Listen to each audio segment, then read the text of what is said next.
प्रभु आ जाओ, प्रभु आ जाओ, प्रभु आ जाओ, प्रभु आ जाओ।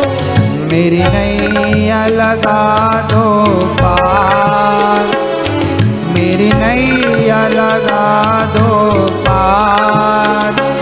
हरि आ जाओ एक बार,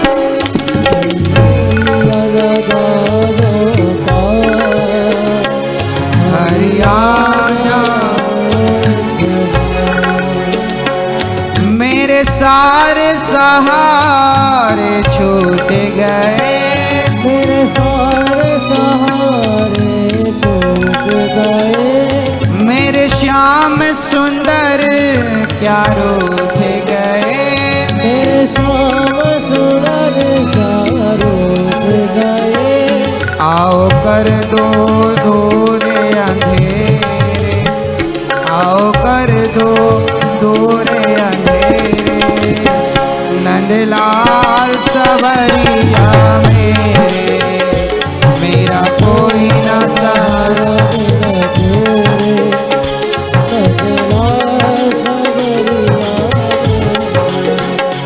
आजा रे, आजा रे, आजा रे, आजा रे, हो आजा रे, आजा रे,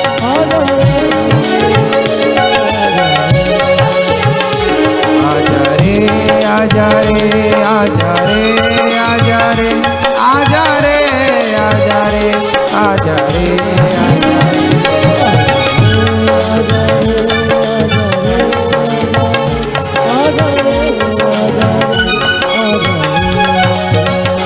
आजा रे, आजा रे, आजा रे, आजा रे, आजा रे, आजा रे, आजा रे। द्रौपदी ने बुलाया, कन्हैया कहाँ? और जब द्रौपदी ने बुलाया उस समय द्वारिकाधीश भोजन कर रहे थे, रुक्मणी भोजन परोस रही थी। बुलाया, दौड़ पड़े, बिना खाए चीर बढ़ा दिया। द्रौपदी ने हाथ उठा लिया, कन्हैया अब लूटूंगी तो मैं नहीं, तू ही लुटेगा। और जब द्रौपदी ने हाथ उठाकर गोविंद को पुकारा तो भगवान समय पर चले गए। आने में देर नहीं है, बुलाने में देर है। सच्चा बनने में देर है। हम आपसे कहें कि तुम सरल बन जाओ, तो आपके सरल बनने में देर है या उसके आने में देर है? आने में देर नहीं है, आपके सरल बनने में देर है। आप सरल बनते नहीं, वो आता नहीं।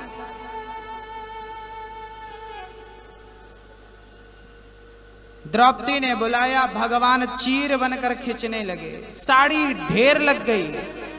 दुशासन बोला, साड़ी बीच नारी है कि नारी बीच साड़ी है कि साड़ी ही की नारी है कि नारी ही की साड़ी है। द्रौपदी ने कहा, मूर्ख, ना साड़ी बीच नारी है, ना नारी बीच साड़ी है, ना साड़ी ही की नारी है, ना नारी ही की साड़ी है। ये तो वृंदावन बिहारी है जो चीर बनकर खिंचा जा रहा है, खिंचा जा रहा है, खिंचा जा रहा है।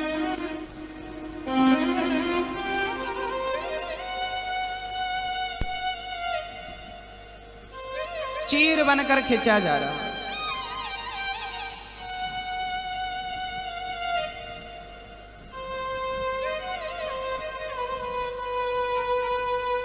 भक्तों,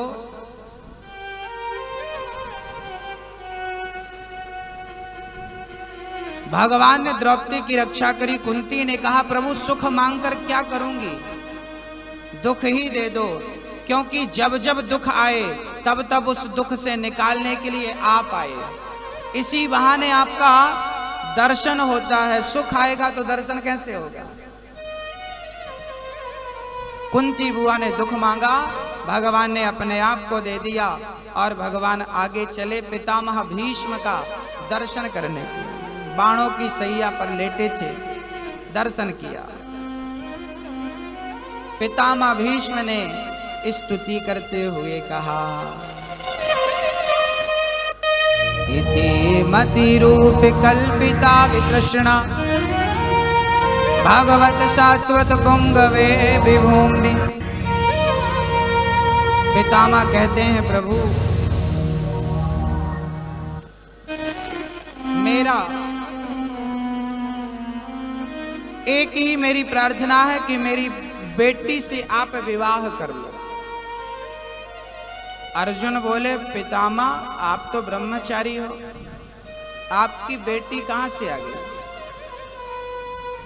पितामह बोले, ये जो मेरी मति है, मेरी बुद्धि, यही मेरी पुत्री है। मेरी बुद्धि से, मेरी मति से आप विवाह कर लो, विवाह कर लो।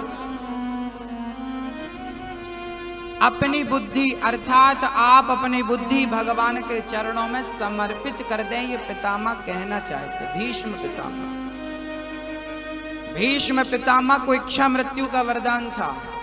बाणों की सैया से शरीर विदीर्ण हो चुका था, परंतु उन्होंने बिना दर्शन किए भगवान का मरे नहीं। याद रखना भक्तों, भगवान का दर्शन किए बिना मर गए तो ये जीवन, ये मानव का तन बेकार है, व्यर्थ है, बेकार है। पितामह ने दर्शन किया, भगवान के सामने उनके प्राण निकल गए। पांडवों ने संस्कार किया और भगवान द्वारिका चले गए। उत्तरा का गर्भ जन्म लेता है परीक्षित के रूप में। भगवान ने आकर परीक्षित को गोद में खिलाया। फिर भगवान द्वारिका गए, वहां स्वागत हुआ। 125 वर्ष की लीला पूर्ण करके जब भगवान धराधाम को छोड़कर गए, तब कलयुग आ गया। परीक्षित ने कलयुग को रहने के 4 कमरे बनवाए। एक छोटी सी सूचना मैं आपको दे दूं भक्तों, अभी थोड़ी देर पहले हमने कहा कि अपनी माँ की सेवा करनी चाहिए। आज हमारे भारत में बहुत सारे बच्चे बहुएं ऐसी हैं जो अपनी माँ की सेवा नहीं करते।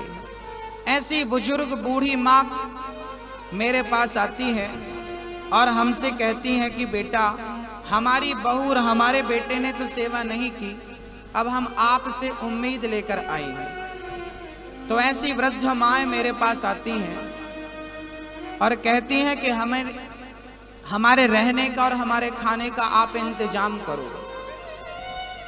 तब हमें लगता है कि शायद इन माँओं के माध्यम से स्वयं भगवान हमसे कहते हैं कि तुम सेवा करो।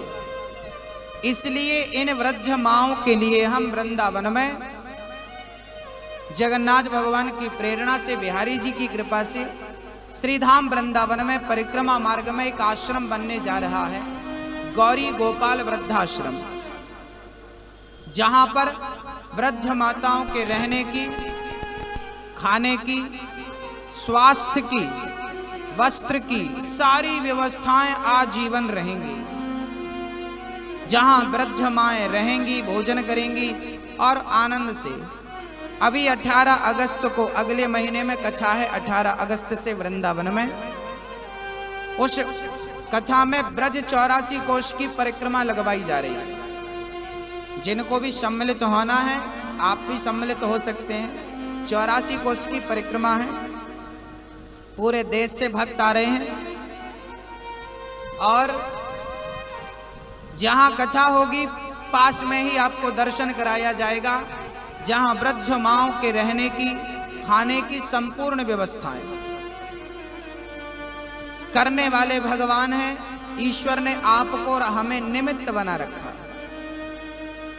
मैं कोशिश करता हूं कि आप सभी अपने माँ बाप की सेवा करें, ताकि आपके माँ बाप वृद्धाश्रम की ओर ना बढ़ सकें। आप सेवा करिए, परंतु जो माँ बाप परेशान हैं, वंचित हैं अपने बच्चों की सेवा से, ऐसे माँ बाप का क्या? तो इन वृद्ध माँओं के लिए आप अपना हाथ बढ़ा सकते हैं। ये सारा काम आप जैसे भक्तों के सहयोग योगदान से ही संभव है। बहुत सारे भक्त जो देश के भक्त टीवियों पर कथा श्रवण करते हैं, वो सारे भक्त अपना सहयोग देते हैं। एक वृद्ध मां के आप संपूर्ण भोजन की व्यवस्था कर सकते हैं। आप यदि 21,000 रुपए देंगे तो 21,000 से आप हमारे मेंबर हो जाएंगे, सदस्य हो जाएंगे। आपको सदस्यता प्रमाण पत्र दिया जाएगा और वो 21,000 हम बैंक में जमा कर देंगे तो उसी 21,000 के ब्याज से एक माह को आजीवन दोनों टाइम भरपेट भोजन प्राप्त होता रहेगा आपके इतने से सहयोग से। एक माँ आपके द्वारा जीवन भर भोजन करती रहेगी।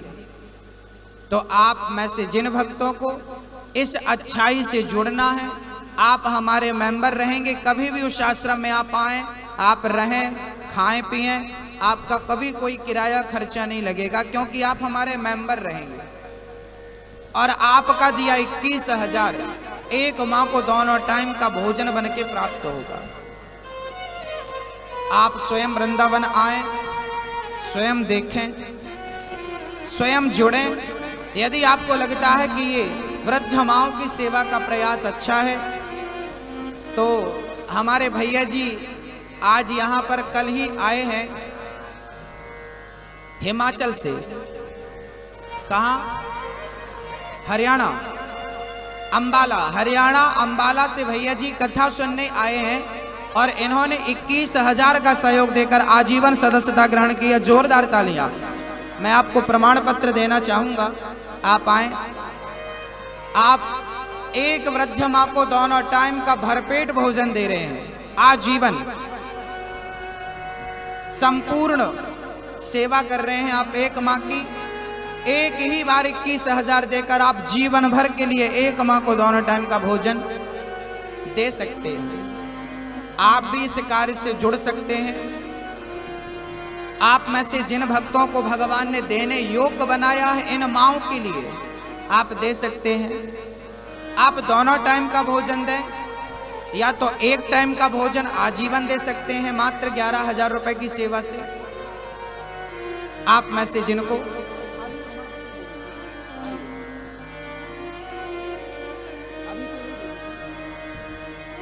बोलिए बांके बिहारी लाल की।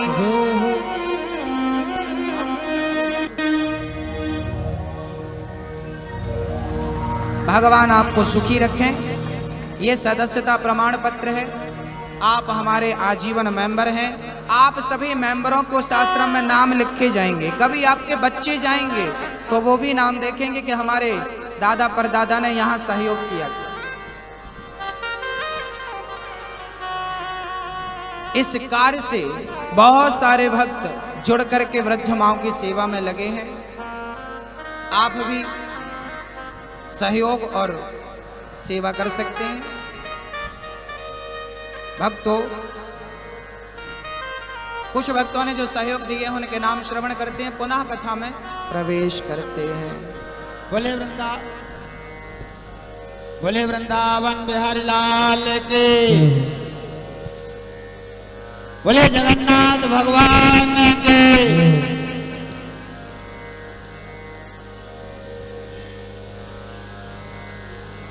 सुभद्रा मैया के। जैसा कि महाराज जी ने बताया, श्री वृंदावन धाम बिहारी जी की महान कृपा पात्र महाराज जी के माध्यम से श्री धाम वृंदावन में वृद्ध माओं की सेवा के लिए एवं बालकों के विद्याध्ययन के लिए एक आश्रम निर्माण का कार्य चल रहा है, जिस कार्य में हम और आप सब मिल करके उसे आगे बढ़ाएं और महाराज जी का लक्ष्य पूर्ण करें, यही हमारा उद्देश्य है। राधे राधे।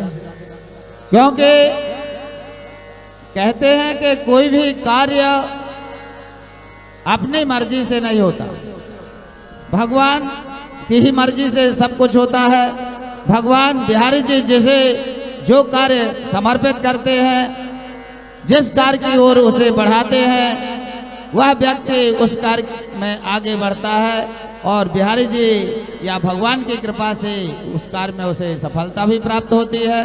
तो ऐसे अच्छे कार्य में यदि हम कभी आगे बढ़ें तो भगवान को साथ में लेकर के, बिहारी जी को साथ में लेकर के आगे बढ़ें, हमें जल्दी सफलता मिलती है। यही लक्ष्य महाराज जी का है वृद्ध माओं के लिए। जो वृद्ध माताएं अपने घर में अपने बच्चों से परेशान हैं, बहुओं से प्रताड़ित की जाती हैं, ऐसे वृद्ध माएं बहुत से महाराज जी के सामने आकर के अपने दुख को शेयर करती हैं। उनसे पीड़ित होकर के महाराज जी ने यह कदम उठाया और वृंदावन धाम में आश्रम बनाने की योजना रखे, जो कार्य आगे बढ़ चुका है और आप सबकी सहायता से उसे सफलता प्राप्त हो, वह कार्य पूर्ण हो, यही हमारा लक्ष्य है। इस महान लक्ष्य में कुछ भक्तों ने अपना सहयोग प्रदान किया है। आइए उनका नाम जानते हैं। श्री अवध जी कटारिया मथुरा से है। आपने 1100 रुपये की राशि समर्पित करके इस कार्य में सहयोग प्रदान किया है। जोरदार तालियों से आपका सम्मान किया जाता है। श्री पुष्पा जी गर्ग RSI मार्ग मुंबई से है। आपने 21,000 रुपये की राशि दे करके और संस्था की सदस्यता भी ग्रहण की है। आपको भी हमारी समिति और संस्था की ओर से धन्यवाद। जोरदार तालियों से आपका सम्मान किया जाता है। श्री राजकुमारी जी तिवारी अहमदाबाद से हैं। आपने भी 11,000 रुपये की राशि समर्पित करके और इस कार्य में सहयोग प्रदान किया है। जोरदार तालियों से आपका भी सम्मान किया जा रहा है।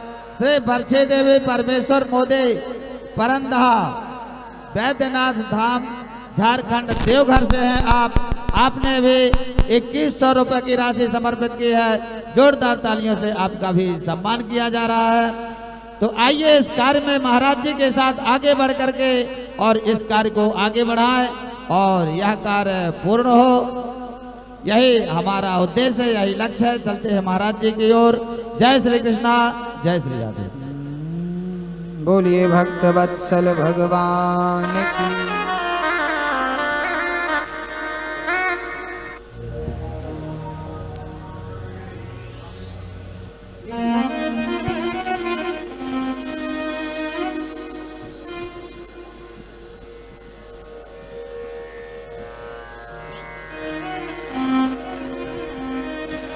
राजा परीक्षित ने कलयुग को रहने के 4 कमरे बनवाए। कलयुग कहां कहां रहता है? द्यूतम पानम स्त्रियः सूना यत्रा धर्मश्चतुर्विधा। कलयुग रहता है द्यूतम, जहां पर जुआ होता है। आप लोग जुआ तो नहीं खेलते? दादाजी खेलते हैं टाइम पास?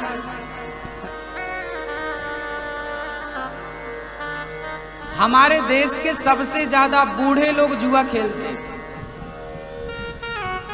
लोग कहते हैं बच्चे बिगड़ गए। बच्चे नहीं बिगड़े, भारत के बूढ़े बिगड़ गए।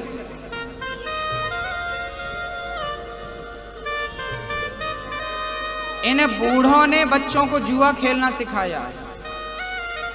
हाँ हाँ या ना?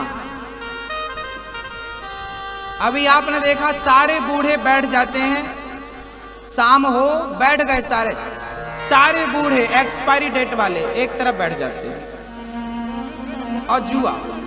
एक दादाजी से हमने पूछा क्या कर रहे हो? महाराज जी जुआ नहीं खेल रहे हैं, टाइम पास कर रहे हैं। हमने कहा टाइम पास? अब आप क्या टाइम पास करोगे? अब तो टाइम खुद आपको पास करने वाला है। करने वाला कि नहीं? बुढ़ापा आ गया, ये कोई जुआ खेलने का टाइम है? अरे माला जपो, भगवान का चिंतन करो, रामायण पढ़ो, भजन करो, तीर्थ यात्रा करो। चिंतन करो, जुआ खेलने से कल्याण होगा? कलयुग का पहला ठिकाना जुआ। जुआ खेलोगे तो नाश नहीं होगा, सर्वनाश की व्यवस्था है। किसका हुआ?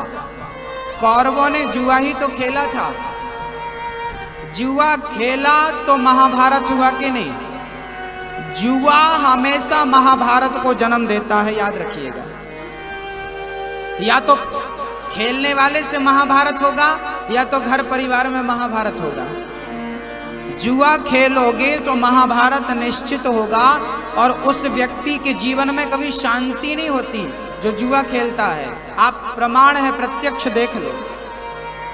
जो लोग जुआ खेलते हैं उनका बैकग्राउंड चेक कर लो एक बार कि उनके साथ क्या चल रहा है, क्योंकि कलयुग वही है जहां पर जुआ है। और दूसरा ठिकाना पानम। पानम बोले तो शराब। आप लोग तो नहीं पीते शराब? कौन कौन नहीं पीता हाथ उठाओ जगन्नाथपुरी में बैठ के। कभी आपने पिया ही नहीं, कभी हाथ उठाओ। आपने पी? अभी भी चलती है? नहीं, यहां नहीं, मतलब घर पे चलेगी।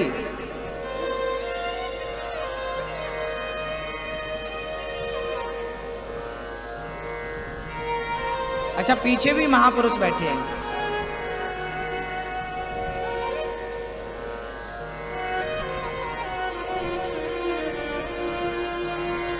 अच्छा, शराब पीने से आपका भला हुआ? नहीं हुआ। तो क्यों पीते? अच्छा, ये बताओ कि आप शराब छोड़ सकते हैं या नहीं? आपके अंदर छोड़ने की ताकत है या नहीं है? तो फिर इस ताकत का उपयोग कब करेंगे? इस शक्ति का उपयोग कब करेंगे? आप सब कुछ कर सकते हैं। शराब ने आज तक किसी का घर बसाया नहीं, बल्कि बसे बसाए घर को उजाड़ा है। फिर भी लोग समझते नहीं। अरे शराब पीने से हमारा नुकसान थोड़ी है। किसका है? खुद का नुकसान।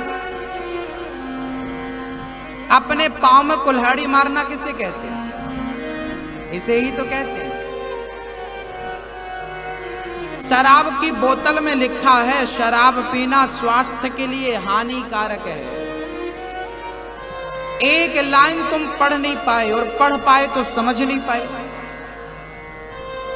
कहते हो हम पढ़े लिखे लोग हैं। एक लाइन तो पढ़ते बनी नहीं, बाकी क्या पढ़ा भगवान जाने।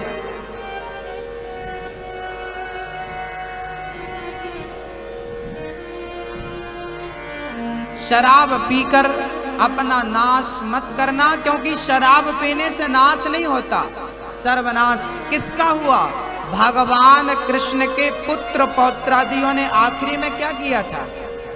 सारे यादवों ने शराब पी ली और शराब पीकर आपस में ही लड़कर मर गए। यदुवंशी। भगवान कृष्ण का वंश नहीं बचा शराब पीने से, तो आप और हम बचेंगे? इसलिए संकल्प कर लो, अपने आप को इतना विकसित कर लो, अपनी मेमोरी, अपनी बुद्धि को, कि आप कभी शराब के चंगुल में ना फंसे। बहुत पीकर देख ली, एक बार छोड़कर देख लो।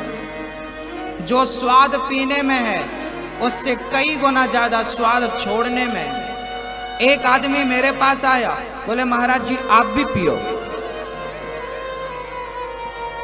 गरम गरम लेके आया। हमने कहा क्या है? बोले अभी निकाली, ताजी ताजी अंगूर की है, पी लो। हमने कहा पिएंगे तो क्या होगा? बोले ऐसी मस्ती चढ़ेगी, उतारी नहीं उतरेगी। हमने कहा कब तक? बोले 12 घंटे चढ़ती है ये वाली तो 12 घंटे। हमने कहा 12 घंटे बाद क्या होगा? बोले दूसरा पैक चढ़ा लेना। हमने कहा फिर उतर जाएगी, क्या करेंगे? बोले तीसरा पैक। हमने कहा तुम्हारी वाली 12 घंटे में उतर जाती है और हमारी वाली एक बार पी लो ना तो पूरे जन्म नहीं उतरती। बोले कौन सी वाली तुम्हारी? हमने कहा जाम पर जाम पीने से क्या फायदा, रात बीती उतर जाएगी। हरि नाम का जाम पी ले बंदे, तेरी जिंदगी सुधर जाएगी। पीना ही है तो राम नाम का प्याला, कृष्ण नाम का प्याला पी लो, और ये पी लोगे ना तो कभी उतरेगी नहीं। तो जो पीना चाहिए वो पीता नहीं है, जिसे हाथ नहीं लगाना वो पीता। अच्छा ये बताओ, आप में से कौन कौन चाहता है कि मेरा बेटा भी बहुत बड़ा शराबी बने? चाहता कोई? कोई नहीं चाहता। यदि आप नहीं चाहते कि मेरा बेटा शराबी बने तो आप शराबी क्यों हैं? आप अपने बच्चों को जैसा बनाना चाहेंगे उसके पहले आपको वैसा बनना पड़ेगा। हाँ या ना? सही है। अब मैं बीड़ी पीऊं और आपसे कहूं बीड़ी मत पीना, तो आप कहेंगे कि पहले अपने तो सुधारो। उपदेश देना सरल है, उसे हृदयांगम कर लेना, चरित्र में उतार लेना कठिन है। या मेरी माँ, भैया जी, आप अपने बच्चे को शराबी नहीं बनाना चाहते तो आप भी शराब का परित्याग कर दीजिए, और नहीं करेंगे तो ये समझिए कि आप अपनी पीढ़ी को बर्बाद करना चाह रहे हैं। आप वो बाप होंगे जो अपने बच्चों को अंधेरे में और गड्ढे में ढकेलना चाह रहे हैं। हाँ, अब आपको प्रकाश की ओर जाना है या अंधकार की ओर, संस्कार की ओर जाना है या कुसंग की ओर? आप देख लीजिए। कलयुग वही है जहां शराब है, और आज हमारे भारत की ये हालत है कि शाम होती है, मंदिरों में भीड़ नहीं लगती, शराब की दुकानों में लाइन लग जाती है। मंदिर सूना सूना रहेगा, भरी रहेंगी मधुशाला, पिता के संग भरी सभा में नाचेगी घर की बाला। एक ऐसा कन्यादान पिता ही कन्या का धन खाएगा, रामचंद्र कह गए सिया से ऐसा कलयुग आएगा। बताओ, घंटा घंटी बजाने वाला मंदिर में नहीं है शाम के टाइम, और शराब की दुकानों में भीड़ लगी। यही तो कलयुग है, जहां धर्म कम हो गया अधर्म ज्यादा हो गया। मंदिर जाने वाले को पागल समझा जाने लगा, और शराब की दुकान में लाइन लगा के खड़े होने वाले को बुद्धिमान समझा जाने लगा। यही तो कलयुग है। आजकल आपके बच्चों से आप कहो बेटा कथा सुना करो, थोड़ा भजन किया करो, आपका बच्चा आपको कहेगा तुम बेवकूफ हो, वो आपको पागल समझेगा। हमारी माँ पागल हो गई है, हमारा पिता पागल हो गया, और शराब की दुकान में जाकर खुद खड़ा हो जाएगा, सबके बीच में खड़ा होकर एक हाथ में चाय का प्याला, दूसरे हाथ में सिगरेट पिएगा। वो अक्लमंदी है, पर सत्संग करना उसके लिए बेवकूफी है। ये चरित्र हो गया बच्चों का। एक बच्चे की बात नहीं है, बहुत बच्चों की बात। आपके बच्चे भी सम्मिलित होंगे। बड़े अच्छे लोग होते हैं वो जो अपने बच्चों को संस्कार से जोड़ के रखते हैं। ईश्वर की कृपा होती है उन पर। याद रखना, आप बहुत धनवान हैं, ये भगवान की कृपा नहीं है, बल्कि आपकी पत्नी, आपका पति, आपका बच्चा, आपकी बच्ची जवानी में भी, इस उम्र में भी संस्कार और सत्संग से जुड़े हैं। ये भगवान की कृपा। आपके बच्चे संस्कारी हैं, ये भगवान की विशेष कृपा। नहीं, धन तो बड़ी बात नहीं है, धन तो वैश्य के पास भी होता, लेकिन संस्कार उसके पास नहीं है। तो संस्कार बड़ी चीज है, पैसा बड़ी चीज नहीं है। आजकल लोग ना पैसे को महत्व देते हैं, संस्कार को महत्व नहीं देते। अपने बच्चों को पैसे की ओर बढ़ाते हैं, संस्कारी नहीं बनाते। हमारे बुजुर्गों की एक कहावत है, आपको याद दिला दूं, आपको वैसे याद तो सब कुछ है। हमारे बुजुर्ग कहावत कहते थे कि पूत कपूत तो क्यों धन संचय, और पूत सपूत तो क्यों धन संचय।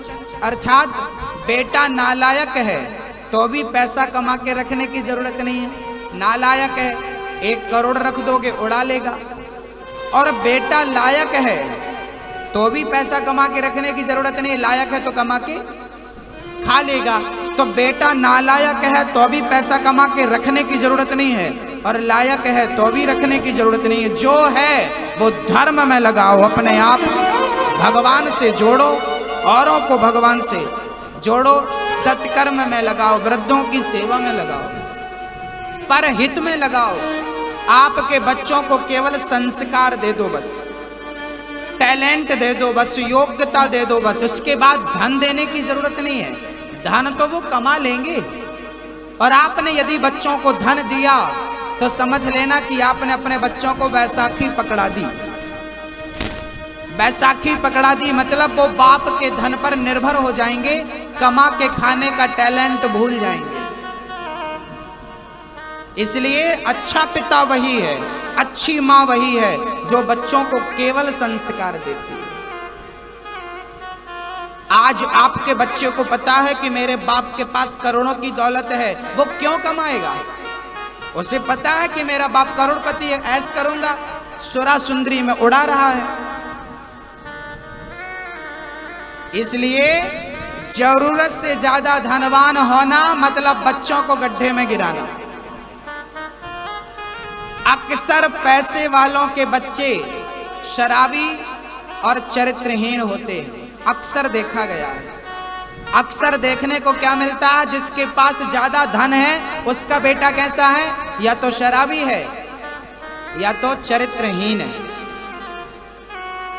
सुरा और सुंदरी दोनों में उलझा हुआ है। जो व्यक्ति कमाता है ना पैसा, वही पैसे की वैल्यू समझता है, कीमत समझता है। इसलिए बच्चों के लिए आप किसके लिए कर रहे हो? बच्चों के लिए। बच्चों के पागलपन है ये, बच्चों के लिए मत करो। कमाएंगे खाएंगे, आप कर रहे हो करो, अपने हाथ से दान कर लो, धर्म कर लो, कथा सुन लो, पुण्य कर लो, दीन दुखियों की सेवा कर लो, सब धरा रह जाएगा। बेटा शराब पी लेगा, 1000 रुपया की बोतल लाएगा, गरीब है तो 25 रुपए वाली से काम चला लेता है, पैसे वाला है तो 1000 से कम की बात ही नहीं करता। तो पैसा इसलिए है कि वो 1000 की पिएगा। इसलिए बच्चों को संस्कारी बनाइए। कलयुग का तीसरा स्थान है चरित्रहीनता। जहां चरित्रहीन लोग हैं, या स्त्री है या पुरुष है, वो कलयुग है, वहां कलयुग है। और कलयुग का चौथा स्थान है मांस। आप लोग अंडा खाते हो कि नहीं? खाते नहीं? आप लोग तो नहीं खाते मांस? अंडा, मुर्गी, मछली, बकरा, बकरी खाते? अच्छा खाते हैं आप? मांस खाते हैं? अच्छा लगता है? अच्छा आप एक काम करना, एक मरी हुई मछली को आप जिंदा कर देना। क्या कर सकते हो? मरी हुई मछली को आप जिंदा नहीं कर सकते। अरे किसी को आप जीवन दान दे नहीं सकते, तो किसी की जान लेने का अधिकार किसने दिया है आपको? किसी मरे हुए को आप जिंदा नहीं कर सकते, तो जिंदा को मारने का अधिकार किसने दिया? हमारा भारत अहिंसा ही परमो धर्म। यहाँ चींटी को मारना हम पाप समझते हैं, वहाँ लोग मांस खाएंगे। बताओ कितना गलत है। यदि आपके पास रोटी ना हो, खाने को दाल चावल सब्जी ना हो, तो मांस खाओ, कौन रोकेगा? पर सब कुछ दिया मालिक ने, फिर भी तुम मांस खाओगे, गंदगी खाओगे, अगले जन्म में सुअर बना के भेजेगा भगवान, खाते रहो।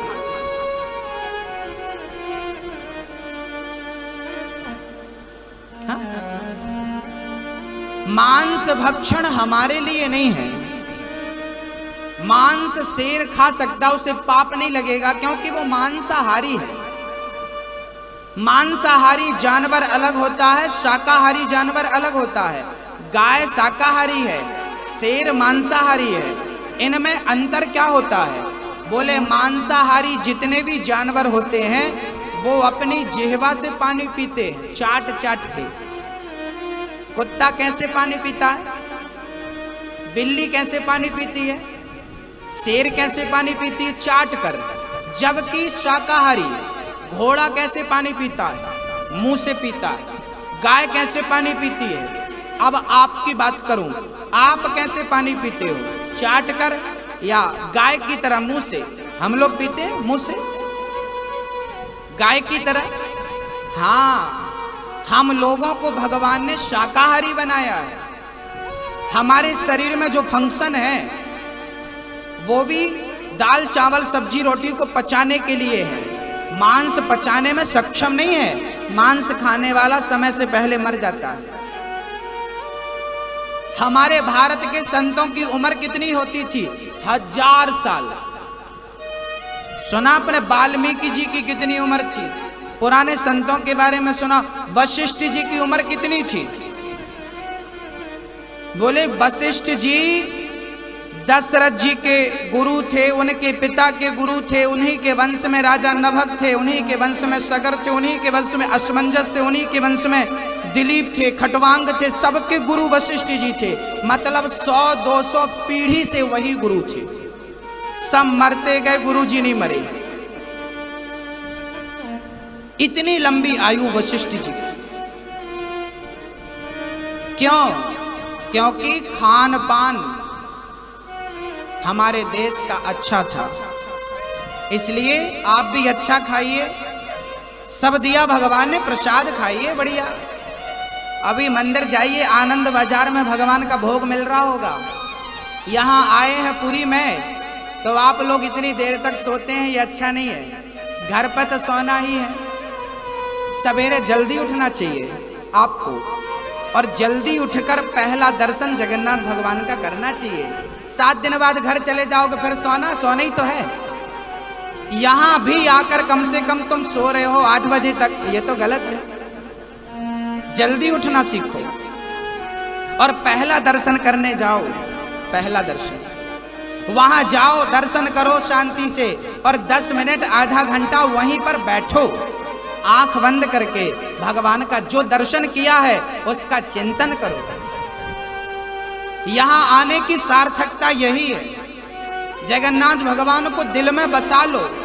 उनकी बाकी झांकी कभी निकलनी नहीं चाहिए। इतनी बार दिन में आपने कल कितने बार दर्शन किया? कितने बार? 2 बार। आपने 2 बार दर्शन किया और कल इस दास ने 3 बार दर्शन किया, जबकि आप यहीं थे, थके भी नहीं थे। कल हम 24 घंटे की यात्रा करके आए थे, फिर भी हमने 3 बार दर्शन किया।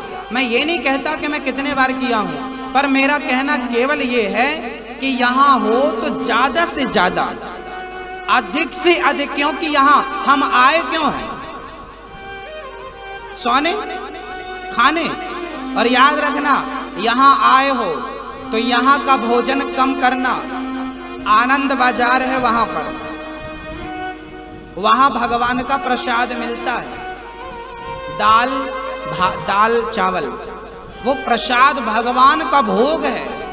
कहते हैं उस भोग को ना ब्रह्मा भी तरसते हैं। आप सौभाग्य से, पूरी दुनिया की सबसे बड़ी रसोई है जगन्नाथ की रसोई। पता है आपको? लाखों लोग रोज भोजन करते हैं। जगन्नाथ भगवान का एक दिन का खर्चा कितना पता है? 70 लाख रुपए एक दिन का। 5 लाख के तो केवल मिट्टी के घड़े होते हैं रोज के। 5 लाख रुपए के केवल बर्तन होते हैं भगवान के। और रोज कौन सा बर्तन? आज का बर्तन आज ही रहेगा, कल फूट जाएगा। मिट्टी का भगवान का पूरा भोजन, दाल चावल जो भी व्यंजन होता सब किस में बनता है? मिट्टी के पात्र में। यहाँ के 365 कुम्हार हैं। हर दिन एक कुम्हार का नंबर आता है। एक दिन में 5 लाख रुपए कमाता है वो। फिर उसका नंबर आएगा 1 साल बाद। 365 कुम्हार हैं हर दिन के। एक दिन कमा लिया, साल भर जगन्नाथ भगवान देता। ठाकुर जी की रसोई बड़ी रसोई है, तो आप ना थोड़ा सा यहाँ खाओ और बाकी वहाँ आनंद बाजार है, वहाँ बैठकर खाने का मजा है। एक बार क्या हुआ, ये जगन्नाथपुरी एक ऐसा धाम है जहाँ एक पत्तल पर कुत्ता खाए उसी पत्तल पर आप खा लो, कोई दोष नहीं होता। उसी पत्तल पर चांडाल खाए, उसी पत्तल पर ब्राह्मण खाए, कोई दोष नहीं होता। एक बार क्या हुआ था, एक बार यहाँ पर एक पत्तल पर आप जैसे भगत ने खाया और फेंक दिया, उसमें कुछ दाल चावल रह गया, तो कुत्ता आया चाटने लगा। उसी पत्तल पर ब्रह्मा जी आए, ये यहाँ का इतिहास है, यहाँ की सच घटनाएं, पुराणों की घटनाएं हैं। ब्रह्मा जी आए और उसी पत्तल को खाने लगे, चावल चाटने लगे, तो एकादशी हंसने लगी। एकादशी हंसने लगी, वाह इतना बड़ा ब्रह्मा पत्तल जूठन कुत्ते के साथ खा रहा है। एकादशी हंसी तो जगन्नाथ भगवान आ गए। एकादशी क्या कर रही हो, ये यहाँ जगन्नाथ, ये जगत का नाथ, उसका घर है ये, यहाँ पर ऊंच नीच कोई नहीं होता, और तुम हंस रही हो। उल्टा लटका दिया भगवान ने। आज भी मंदिर के किनारे आपने देखा उल्टा लटकी एकादशी। ये जगन्नाथपुरी ही एक ऐसा धाम है जहाँ एकादशी के दिन भी भगवान को भात का भोग लगता है। घर पे भात खाओगे पाप लगेगा, पर जगन्नाथपुरी में एकादशी के दिन भी भात खाओगे तो पुण्य ही प्राप्त होता है, यहाँ पाप नहीं लगता। एकादशी उल्टी लटकी, अर्थात कहते हैं जगन्नाथ के भात को जगत पसारे हाथ। तो यहाँ आए हो तो यहाँ के बासमती मत खाओ, वहाँ का प्रसाद खाओ। एक दिन नहीं, 7 दिन खाओ तो क्या नुकसान है। इसका अर्थ ये नहीं कि यहाँ ना खाओ, खाओ पर प्रसाद रोज लो, और प्रसाद जितना लो थोड़ा ही लो। 10 रुपए का लो, 20 रुपए का लो, 50 रुपए का, थोड़ा थोड़ा लो, खाओ पूरा। प्रसाद ना फेंका जाए। यहाँ भी आप इतना ही खाओ, क्योंकि यहाँ भी जो आप खाते हो ये भी जगन्नाथ भगवान का प्रसाद है। और प्रसाद का फुल फॉर्म क्या होता है? प्रसाद। प्रा मतलब प्रभु के, सा मतलब साक्षात, दा मतलब दर्शन। प्रभु के साक्षात दर्शन का नाम प्रसाद होता है। तो आनंद बाजार में वहां बैठकर ठाकुर जी का प्रसाद लो और प्रेम पूर्वक। यहाँ पर कोई जात नहीं है, कोई पात नहीं है, कोई ऊंच नहीं है, कोई नीच नहीं है, सब जगन्नाथ भगवान के।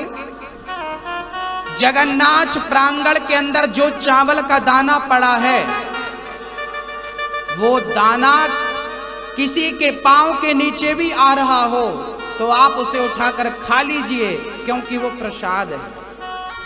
यहाँ की महिमा आपको पता नहीं, मुझे आप कितना जानते हो, पर मैं ये जानता हूं कि यहाँ आज के 100 साल पहले चैतन्य महाप्रभु आए थे।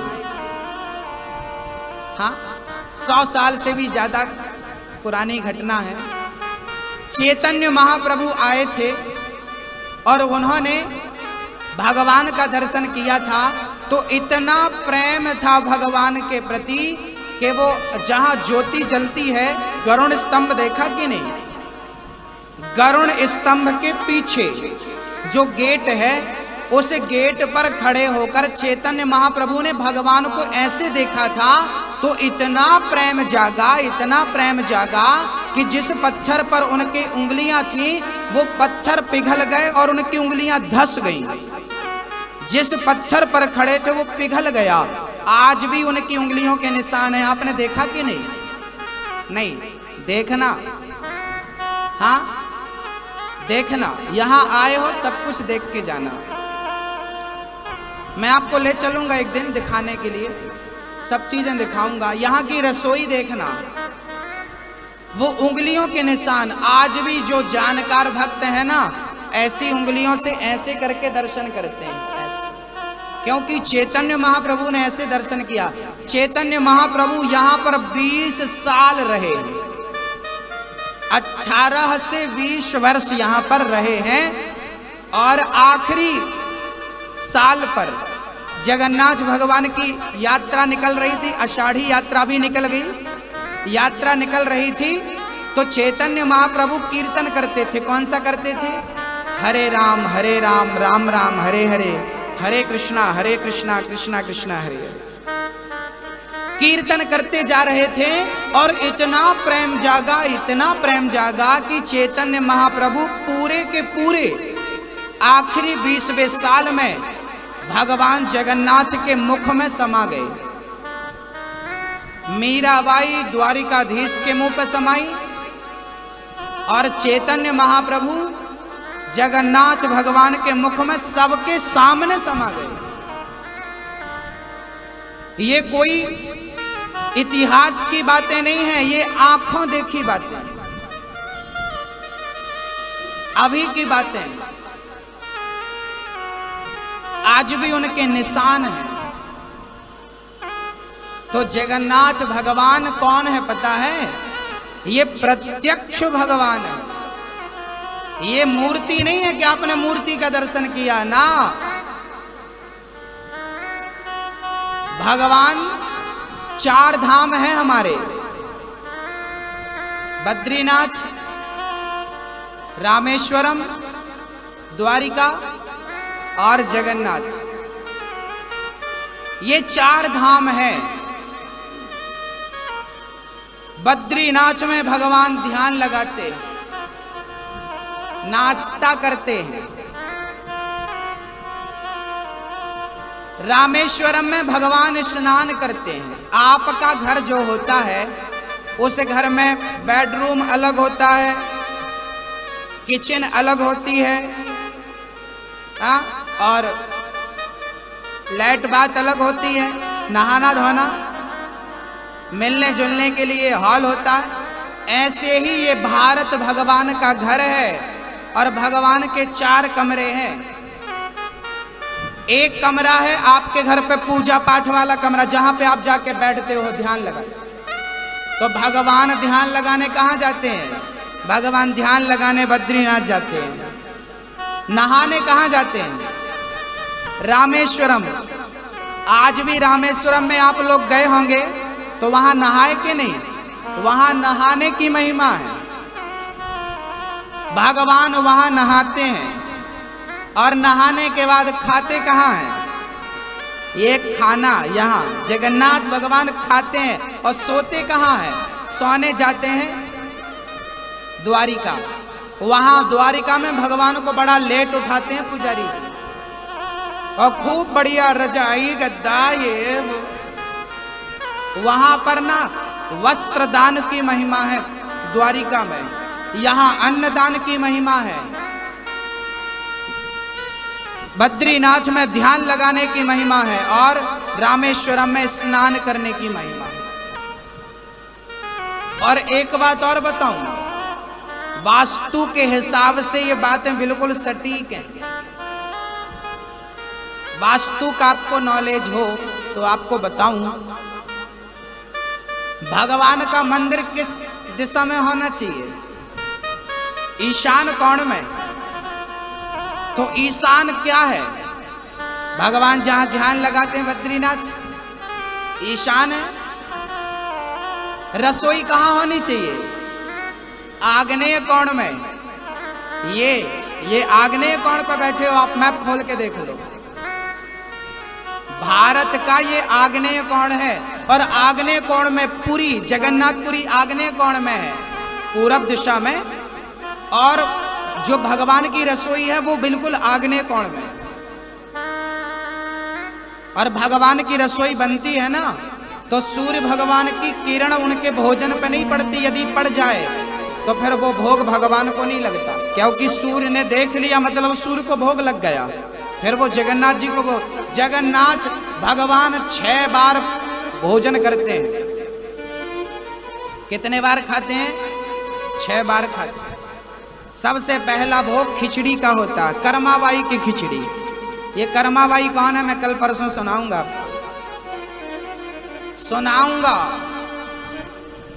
और आज भी कर्माबाई यहाँ पे है, आज भी है, आज भी वो भगवान को खिलाती पिलाती। ये जगन्नाथपुरी जो है ना, ये आपकी इन आंखों से नजर नहीं आएगी। इनके लिए प्रेम भक्ति जब तक जागेगा नहीं तब तक आप यहां कुछ देख नहीं पाओगे। यहां मौज मस्ती नहीं है, यहां शांति है, दर्शन है। जगन्नाथ भगवान की अनंत महिमाएं हैं, अनंत। जगन्नाथ भगवान का शमशान भी है, देखा कि नहीं आपने? जगन्नाथ भगवान जब 2 आषाढ़ आते हैं, आषाढ़ जब 2 आते हैं, पुरुषोत्तम महीना आता कि नहीं? हर 15 साल में या 18 साल में या 25 साल में जब 2 आषाढ़ आते हैं, तब जगन्नाथ भगवान का ये विग्रह शमशान में गाड़ दिया जाता है और दूसरे जगन्नाथ भगवान बनते हैं और इनका हृदय परिवर्तन किया जाता है। आपको ये विधि पता है कि नहीं? जानकारी नहीं है? मैं आपको बता देता हूं। अभी 2015 में जगन्नाथ भगवान का हृदय परिवर्तन हुआ। अब जब 2 आषाढ़ आएंगे, लगभग 2024 के लगभग है, और आगे देखना पड़ेगा कैलेंडर पंचांग। तो क्या होता है, यहाँ का सबसे बूढ़ा पुजारी होता है, उस पुजारी को सपना आता है कि फलानी जगह पर नीम का पेड़ है, उस पेड़ पर सांप है, उसके लक्षण होते हैं, 7 लक्षण होते हैं। जब 7 लक्षण मैच कर जाएं, तब सोने की कुल्हाड़ी से उसको काट कर पुजारी लोग वहां से कीर्तन करते करते लाते हैं, श्री कृष्ण गोविंद हरे मुरारी। पूरा दिन रात कीर्तन चलता है और फिर उसी लकड़ी के भगवान बनाए जाते हैं। कहते हैं आज भी विश्वकर्मा जी आते हैं उस टाइम पे और वो बनाकर चले जाते हैं। फिर सबसे बूढ़ा पुजारी होता है, वो बूढ़ा पुजारी इन जगन्नाथ भगवान का हृदय निकालता है। इनके अंदर हृदय होता है। हृदय कौन सा, मैं आपको बता दूं। जब भगवान श्री कृष्ण चले गए 125 वर्ष की लीला पूरी करके, तो भगवान श्री कृष्ण का के पांव में बहेलिये ने बाण मारा था। कहते हैं कि अर्जुन ने भगवान कृष्ण का अंतिम संस्कार कर दिया, परंतु भगवान का शरीर जला ही नहीं। तो अर्जुन को भगवान ने कहा कि मेरा शरीर जलेगा नहीं, तुम समुद्र में फेंक दो। तो समुद्र में फेंक दिया अर्जुन ने। वहां के समुद्र से ये लहरों के माध्यम से भगवान का शरीर यहां आ गया पुरी में। और इंद्रद्युम्न राजा ने जब पहली बार भगवान को बनवाया था, विश्वकर्मा जी आए थे, तब इंद्रद्युम्न के सामने भगवान का वही शरीर, भगवान कृष्ण का वो शरीर जो जला नहीं, भगवान बोले मैं कलयुग में भी रहकर अपने भक्तों को दर्शन दूंगा। तो भगवान का वही अध जला शरीर ला करके और जगन्नाथ भगवान के अंदर डाल दिया। अंदर स्थान बनाया, ऊपर से लकड़ी का अंदर जगह बनाई और भगवान का पूरा शरीर डाल दिया गया जो बचा था। कहते हैं भगवान का ये अंग बचा था, हृदय। आज भी जब वो दूसरे भगवान बनते हैं तो इनसे वो हृदय निकालकर उनमें स्थापित कर दिया जाता है। और सबसे बूढ़ा पुजारी होता है, उसकी आंख बांध दी जाती है और केवल एक ही होता है। और वो पुजारी जब निकालता है तो वो पुजारी बताता है कि ऐसा महसूस होता है कि दिल की धड़कन चल रही है, और वो डाल देता। और उसके बाद 1 महीने के अंदर वो पुजारी चला जाता। आज भी यहाँ की ये परंपरा है, पूछ लीजिएगा किसी से। वो शमशान भी है जहां फिर पुराने भगवान को जमीन में गाड़ दिया जाता है। पास में ही है, आप लोग जाइएगा, दर्शन करिएगा, सब जगह बड़ी महिमा है। ये जगन्नाथ भगवान कोई मूर्ति नहीं है, प्रत्यक्ष भगवान, प्रत्यक्ष। कहते हैं ना, जिसका नाथ जगन्नाथ है, सबके नाथ जगन्नाथ है। कोई कहे कि मैं अनाथ हूं, जिसके नाथ जगन्नाथ हैं वो अनाथ कैसे हो सकता? सबके नाथ जगन्नाथ। हाँ, चलिए मैं और आपको बताऊंगा। आपको जो चीज समझ में ना आए जगन्नाथपुरी की, वो आप पूछ लीजिएगा। यहां पहले समुद्र बहुत पास में था,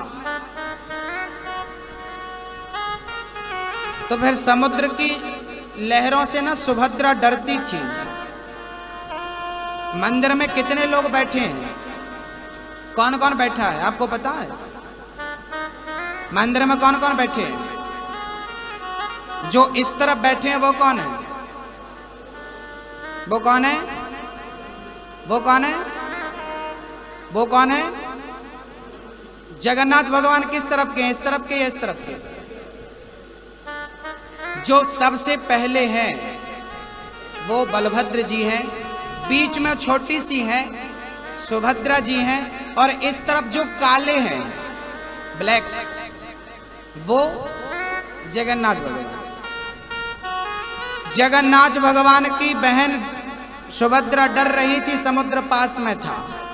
तब फिर हनुमान जी पश्चिम द्वार में, आपने देखा होगा हनुमान जी ऐसे करके, कान पत्ता हनुमान जी उनको कहते हैं। तो वो हनुमान जी को जगन्नाथ भगवान ने नियुक्त किया था, चलो समुद्र को आप दूर भगाओ। तब समुद्र को दूर किया, फिर भी लहरें आ रही थी, आवाज। तब हनुमान जी बोले, इस आवाज को मैं बस सुनूंगा और कोई नहीं, इसलिए ऐसे कान करके खड़े हैं हनुमान जी। उन्हीं हनुमान जी के मंदिर में एक छोटा सा मेंढक आता है। वो मेंढक बहुत पुराना है, कहते हैं वो हनुमान जी का दर्शन करने वहीं रहता है। अमावस पूर्णिमा को दिखता है, कई साल पुराना मेंढक वो वहीं रहता है, हनुमान जी का दर्शन। मतलब यहाँ के पेड़ पौधे पशु पक्षी भी, आप ये मत समझना ये पेड़ है, ये पौधा, ये पशु, ये पंडा है, ये यहाँ कोई नहीं है। यहाँ सब जगन्नाथ भगवान का परिकर है, भक्त हैं, किसी न किसी रूप में भक्त ही यहाँ उपस्थित है। यहाँ बहुत पुण्य किया होगा यहाँ के लोगों ने, तब यहाँ जन्म लिया है।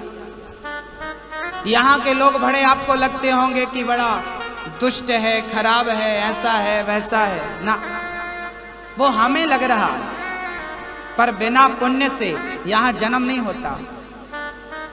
इसलिए यहाँ का पत्थर भी जगन्नाथ है, यहाँ स्त्री पर जगन्नाथ है, यहाँ का पुरुष जगन्नाथ है, यहाँ जो दिख रहा है सब जगन्नाथ। बड़ी अद्भुत महिमा। राजा परीक्षित ने कलयुग को 4 स्थान दिए। कलयुग बोला, महाराज मुझे कोई और स्थान दो। तब सोना दे दिया। जो मेहनत का धन है उस पर कृष्ण, जो पाप का धन है उस पर कलयुग बैठेगा। राजा परीक्षित को श्राप लगा है 7 दिन में मरने का। शमीक जी के गले पे मरा हुआ सर्प डाला, श्रृंगी जी ने श्राप दे दिया। राजा परीक्षित को पता चला मुझे 7वें दिन मरना है, घर से निकलकर गंगा के तट पर चले गए। पता चले कि मरना है तो घर परिवार छोड़ देना मरने के पहले। घर पे तो मरने ही मत, मैं आप लोगों से कह रहा हूं, आप लोग ना मरने के टाइम घर छोड़ देना पहले, घर पे मत मरना। अब आपका पता कैसे चलेगा? अरे बुढ़ापा आ गया, पता चल रहा है, अब जबरदस्ती घर पे पड़े हो। बुढ़ापा आ गया, पता चल रहा है कि मरने वाले हो, अब घर पे पड़े हो। बताओ, मतलब घर से निकल जाओ। मरना भला है दूर का, जहां ना अपना कोय, पशु पक्षी भोजन करें, कोट यज्ञ फल होए। घर पे मरने से कोई फायदा नहीं, घर वाले मरने नहीं देते। जब आप मरने के लिए पड़ोगे ना तो घर वाले आएंगे, हिलाएंगे, भैया पहचानो भैया पहचानो पहचानो। कोई हाथ पकड़ के कोई पांव। एक बार एक सज्जन मर रहे थे, लोगों ने भीड़ लगा ली और बैलेंस बिगड़ा, सारे लोग उसके ऊपर गिर गए, निपट गए। घंटे 2 घंटे जिंदा रहता, गिर गए ऊपर, मर गया। तो ये दुनिया वाले आपको देखने नहीं आएंगे, कई लोग तो मारने ही आते, चलो थोड़ा बहुत बचाओ तो अपन निपटा लो। तो घर वाले मरने नहीं देते शांति, इसीलिए घर पे रहोगे ना लोग आएंगे। कई लोग बस स्टैंड से रोना चालू, कई लोग घर से रोना चालू, रो रो के हिलाएंगे और आपसे कहेंगे हमें पहचानो। कोई ये नहीं कहेगा कि बुढ़ापा अब मर रहे हो अब राम को पहचान लो, कोई रात नहीं दिलाएंगे, सब कहेंगे हमें पहचानो। और आपका क्या, आप दुनिया वालों को देखते देखते मर गए तो क्या होगा? ये दुनिया वालों का कुछ नहीं बिगड़ेगा, ये तो 13 दिन बाद आपके नाम के रसगुल्ले खाएंगे। ये दुनिया वाले आपके मरने पर 13 दिन बाद क्या खाएंगे? आपके नाम के, भाई सब एक और लाना, बढ़िया बनाया। ये मरे का रसगुल्ले खाएंगे और रो धोकर आएंगे और खा पी के चले जाएंगे। बिगड़ेगा आपका, बिगड़ेगा। इसलिए दुनिया वालों को देखते देखते मत मरना, इतना तो करना स्वामी, जब प्राण तन से